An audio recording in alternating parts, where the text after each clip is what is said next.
Welcome back to Tech Cloud Solutions. Incredible update. One of our learners gets certified. Today's Part 7 covers advanced questions that consistently appear on real exams. Let's secure your certification. Question 41. You have an Azure subscription that has the Azure container registries shown in the following table. You plan to use ACR tasks and configure private endpoint connections. Which container registries support private endpoints? All right, let's break this down. You have 3 container registries in Azure, and each one is on a different service tier. The question is asking, which of these registries can support private endpoints? Think of private endpoints as a way to access your container registry securely through your own private network, rather than over the public internet. Not all service tiers support this feature, so we need to know which tier unlocks this capability. Options: A. Contreg 1 only. B. Contreg 1 and Contreg 2 only. C. Contreg 1, Contreg 2, and Contreg 3. Here's a helpful way to think about this. Azure Container Registry comes in 3 tiers: Basic, Standard, and Premium. It's like buying a phone plan. The Basic plan gives you the essentials. Standard gives you more features. But Premium? That's where you get all the advanced security and networking features. Private endpoints are one of those premium level features. So before looking at the answer, ask yourself, which tier would likely include advanced networking security? Correct answer: Contreg 1 only. Private endpoint connections are only supported in the premium tier of Azure Container Registry. This is an enterprise-level feature designed for organizations that need maximum security and network isolation. Let me walk you through why this matters. Private endpoints allow your container registry to be accessed through a private IP address within your virtual network. This means traffic stays on Microsoft's private backbone network instead of traveling over the public internet. It's like having a dedicated, secure tunnel directly to your registry. Now, let's see why the other options don't work. Why not Contreg 2, standard tier? The standard tier is great for production workloads and gives you more storage and throughput than basic, but it doesn't include advanced networking features like private endpoints. You get webhooks and geo-replication, but not the private connectivity. Why not Contreg 3, basic tier? The basic tier is perfect for learning and development, but it's the most limited. You get basic container storage and management, but none of the advanced features. No private endpoints, no geo-replication, no advanced security controls. The key takeaway: if you need private endpoints in Azure Container Registry, you must use the premium tier. This is a common exam question because it tests whether you understand the feature limitations across different service tiers. Remember, private endpoints equal premium tier. That's your quick memory trick. If this video is helping you, support us by hitting the like button, and don't forget to subscribe for more content like this. Question 42. You have an Azure subscription that has the Azure Container Registries shown in the following table. You plan to use ACR tasks and configure private endpoint connections.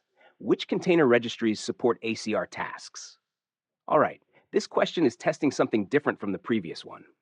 Now we're asking about ACR tasks, not private endpoints. ACR tasks is a feature that lets you automate container image builds and updates directly within Azure Container Registry. Think of it like having a build pipeline built right into your registry. The question wants to know which service tiers support this automation feature. Options: A. Contreg 1 only. B. Contreg 1 and Contreg 2 only. C. Contreg 1, Contreg 2, and Contreg 3. Here's the key difference to understand. Some features in Azure are premium only, like private endpoints we just learned about. But other features are available across all tiers because they're considered core functionality. ACR Tasks is designed to help developers build and manage container images more efficiently. Microsoft wants this capability available to everyone, whether you're just learning on basic tier or running enterprise workloads on premium. So ask yourself, is this a basic development feature or an advanced networking feature? Correct answer: Contreg 1, Contreg 2, and Contreg 3. ACR Tasks is supported across all 3 service tiers: Basic, Standard, and Premium. This is confirmed in the current Azure documentation as of 2024. Let me explain why this makes sense. ACR Tasks is a core development and automation feature, not a premium exclusive capability. According to Microsoft's official documentation, all 3 tiers, Basic, Standard, and Premium, have the same programmatic capabilities, which includes ACR tasks. Here's what you can do with ACR tasks on any tier. Build container images in the cloud without needing Docker installed locally. Automate image builds when code is committed to your repository. Run multi-step workflows for testing and deployment. Patch and update images automatically when base images change. Now let's address why all three registries support ACR tasks. ContReg 3, basic tier, supports ACR tasks even though it's the entry-level tier. Basic registries have the same programmatic capabilities as standard and premium, including ACR tasks, Microsoft Entra ID authentication integration, image deletion, and webhooks. The limitations of basic tier are around storage capacity, 10 gigabytes included, throughput, and advanced networking, not around core development features. ContReg 2, standard tier, definitely supports ACR tasks. Standard is designed for production scenarios and offers the same capabilities as basic, just with increased storage, 100 gigabytes included, and higher image throughput. ContReg 1, premium tier, supports ACR tasks along with everything else. Premium gives you the automation features, plus advanced capabilities like geo-replication, content trust, and private endpoints. Important distinction. While ACR tasks is available on all tiers, there's a related feature called ACR task agent pools that is premium only. Agent pools let you run tasks on dedicated VMs with VNet support, but that's a different feature from regular ACR tasks. The key takeaway: don't confuse ACR tasks with private endpoints. ACR tasks equals all tiers, basic, standard, and premium. Private endpoints equal premium only. This is a tricky exam question because it comes right after asking about private endpoints, testing whether you understand the difference between core features available to everyone and premium-only features. To get the free PDF or mock test, comment PDF or mock or both. I will share the downloadable link within the next 24 hours. Question 43. You have an Azure subscription that contains a storage account named Storage One. You need to allow access to Storage One from selected networks and your home office. The solution must minimize administrative effort. What should you do first for Storage One? Let's break this down. You have a storage account, and you want to control who can access it. Specifically, you want to allow access from certain networks and your home office IP address, but block everyone else. The key phrase here is minimize administrative effort. This tells us we need the simplest, most straightforward solution. The question is asking, what's the first step to set this up? Options: A, add a private endpoint. B, modify the public network access settings. C, select internet routing. D, modify the access control IAM settings. Think of this like setting up security for your house. You want to allow only specific people to enter, maybe family members and friends from certain neighborhoods. You have a few options: install a complex private tunnel system, change who has keys, or simply adjust the front door settings to only open for approved addresses. Which approach is simplest? That's what minimize administrative effort means. We want the easiest, most direct path to accomplish the goal. Correct answer: modify the public network access settings. Modifying the public network access settings is the correct first step. This is the most straightforward and least administratively intensive approach to restrict access to your storage account from selected networks. Here's how it works. By default, Azure storage accounts accept connections from clients on any network. When you go to the networking section of your storage account under Security Networking, you have access to the public network access settings. You can change this from Enabled from all networks to Enabled from selected networks. Once you do this, you can then add specific virtual networks, IP address ranges, like your home office IP, or resource instances that are allowed to access the storage account. This approach gives you granular control with minimal setup. You simply specify which IP addresses or networks are allowed, and Azure automatically blocks everything else. It's a built-in firewall feature that requires just a few clicks in the portal. Now let's see why the other options don't fit. Why not add a private endpoint? Private endpoints are great for maximum security because they assign a private IP address from your virtual network to the storage account, ensuring traffic never goes over the public internet. However, this is more complex to set up and involves additional infrastructure like virtual networks and DNS configuration. It's also more expensive and requires more administrative overhead. The opposite of Minimize administrative effort. Private endpoints are typically used when you need complete network isolation, not just selective access. Why not select internet routing? Internet routing is about choosing how network traffic is routed, either through Microsoft's network or the public internet. This affects performance and cost, but it doesn't control who can access your storage account. It's the wrong setting for access restriction. Why not modify the access control IAM settings? IAM, Identity and Access Management, controls what authenticated users can do with the storage account, like read, write, or delete permissions. But IAM doesn't control which networks or IP addresses can connect in the first place. Even if someone has perfect IAM permissions, they still can't access the storage account if their network is blocked by firewall rules. IAM is about authorization. What can you do? Not network access. Can you connect? The key takeaway: public network access settings are specifically designed for this scenario, allowing access from selected networks with minimal configuration. You modify one setting, add your allowed IP addresses or networks, and you're done. This is the first step before any other configuration. Remember, for selective network access with minimal effort, always think public network access settings first. Question 44. You have two Azure subscriptions named Sub 1 and Sub 2 that are linked to separate Microsoft Entra tenants. You have the virtual networks shown in the following table. Which virtual networks can you peer with VNet 1? Okay, let's understand what this question is testing. You have VNet 1 in subscription Sub 1, and you want to know which other virtual networks you can peer it with. The key details here are some VNets are in the same subscription as VNet 1, some are in different subscriptions, some are in the same Azure region, some are in different regions, and importantly, the subscriptions are linked to different Microsoft Entra tenants. The question is asking, what are the limitations for VNet peering? Options: A. VNet 2 only. B. VNet 2 and VNet 3 only. C. VNet 2 and VNet 4 only. D. VNet 2, VNet 3, and VNet 4 only. E. VNet 2, VNet 3, VNet 4, and VNet 5. Think of VNet peering like creating highways between different cities. Can you only build highways within your own state? Or can you build highways to other states, even ones governed by different authorities? In Azure terms, the state is your subscription, and the authority is your Microsoft Entra tenant. Some cloud platforms have strict boundaries. You can only connect within your own territory. But Azure is more flexible. Ask yourself, does Azure allow peering across different subscriptions?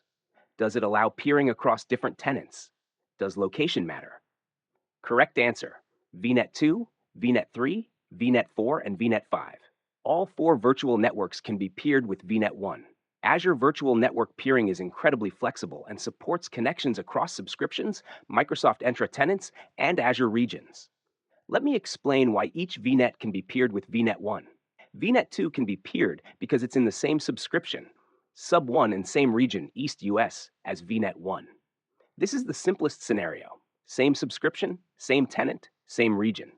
No special configuration needed. VNet 3 can be peered because even though it's in a different region, West US, it's still in the same subscription, Sub 1. When you peer VNets across different Azure regions, it's called global VNet peering. Azure fully supports this, allowing you to connect networks from East US to West US, or any other region combination. VNet 4 can be peered even though it's in a different subscription, Sub 2, that's linked to a separate Microsoft Entra tenant. This is called Cross-Tenant VNet peering. Microsoft explicitly supports virtual network peering across different subscriptions and different Microsoft Entra tenants.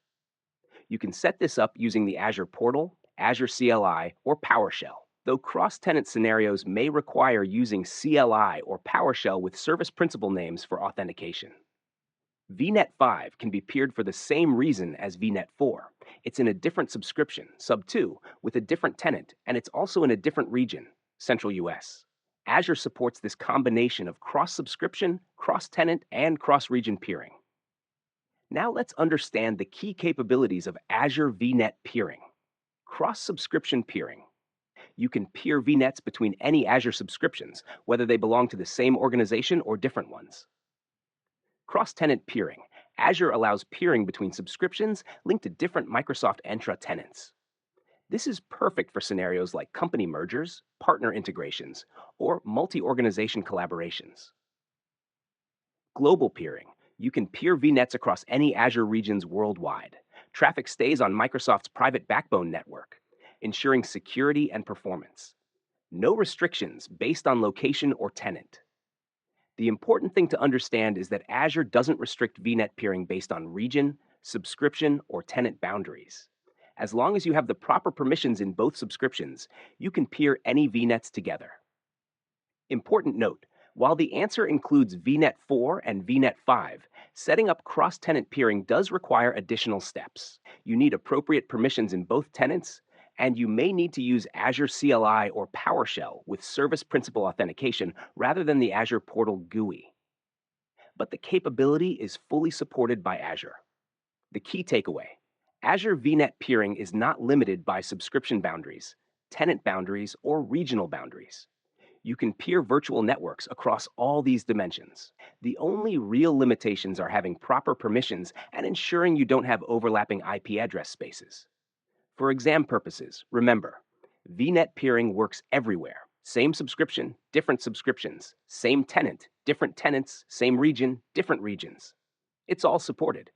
Question 45. Your network contains an on-premises Active Directory Domain Services, ADDS domain. The domain contains the identities shown in the following table. You have an Azure subscription that contains a storage account named Storage1. The file shares in Storage1 have an identity source of ADDS and default share level permissions set to enable permissions for all authenticated users and groups. You create an Azure Files share named Share1 that has the roles shown in the following table. You have a Microsoft Entra tenant that contains a cloud-only user named User3. You use Microsoft Entra Connect to sync OU1 from the ADDS domain to the Microsoft Entra tenant. For the following statement, select yes if the statement is true. Otherwise, select no. User 3 can access content in Share 1. This is a complex scenario testing your understanding of Azure Files authentication with ADDS. Let's break it down. You have a storage account using ADDS as the identity source. User 3 is described as a cloud-only user in Microsoft Entra, meaning User 3 only exists in the cloud and is not synced from on-premises Active Directory. The question is asking, can this cloud-only user access the Azure Files share that's configured to use ADDS authentication? Options: A, yes, B, no. Think of this like a private club with a strict membership policy. The club, Azure Files Share, has decided it only accepts members who have ID cards from a specific organization, on-premises ADDS. Even if you have a valid ID from a different organization, cloud-only Microsoft Entra ID account, the club won't let you in because you're not from the approved organization.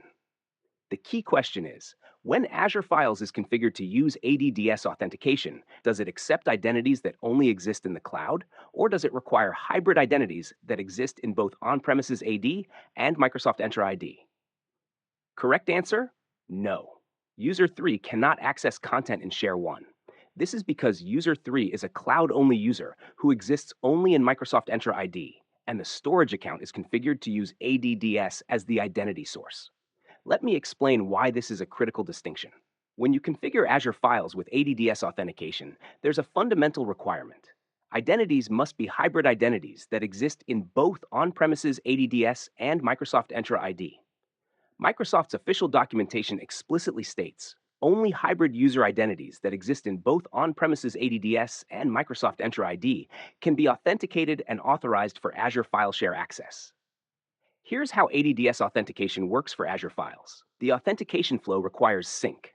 When ADDS is enabled as the identity source, share-level permissions are configured in Microsoft Entra ID using Azure RBAC roles, but the actual authentication happens against the on-premises ADDS domain. This means the user must exist in the on-premises ADDS first, then be synced to Microsoft Entra ID using Microsoft Entra Connect Sync or Microsoft Entra Connect Cloud Sync. Why User 3 is blocked? User 3 is a cloud-only user, meaning they exist only in Microsoft Entra ID and have no corresponding identity in the on-premises ADDS domain. Even though the storage account has default share-level permissions set to enable permissions for all authenticated users and groups, this setting only applies to authenticated users from the ADDS domain. Cloud-only identities cannot authenticate against ADDS because they don't exist there. What about the default share level permission? You might think the default share level permission would allow user 3 access, but it doesn't work that way. The default share level permission allows identities tied to ADDS, like service accounts or computer accounts, that aren't synced to Microsoft Entra ID to still access the share. However, cloud-only Microsoft Entra users are the opposite. They exist in Microsoft Entra, but not in ADDS, so they're completely excluded from ADDS authentication. Now let's look at what would need to happen for user 3 to get access. Option 1. User 3 would need to be created in the on-premises ADDS domain and then synced to Microsoft Entra ID, making them a hybrid identity. Option 2. The storage account would need to switch from ADDS authentication to Microsoft Entra Domain Services authentication, which supports cloud-only users. Option 3.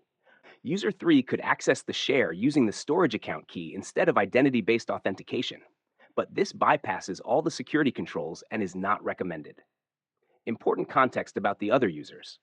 User 2 can access Share 1 because User 2 is in OU1, which is synced to Microsoft Entra ID via Microsoft Entra Connect. User 2 is a hybrid identity and has been assigned the Storage File Data SMB Share Reader role. User 1 would not be able to access via the assigned roles because User 1 is in OU2, which is not being synced to Microsoft Entra ID. However, Group 1 is in OU1 and is synced, and Group 1 contains User 1. Despite this, since User 1 themselves is not synced from OU2, User 1 would not have a hybrid identity in Microsoft Entra ID to authenticate against. Current status of cloud-only support. According to community discussions, Microsoft has been working on enabling cloud-only identity support for Azure files. But as of the current documentation, it still requires hybrid identities when using ADDS authentication. Users have been requesting this feature since at least 2022, but it remains unavailable due to the complexity of implementation. The key takeaway: when Azure Files uses ADDS as the identity source, only hybrid identities, users that exist in both on-premises ADDS and Microsoft Entra ID, can access the file shares.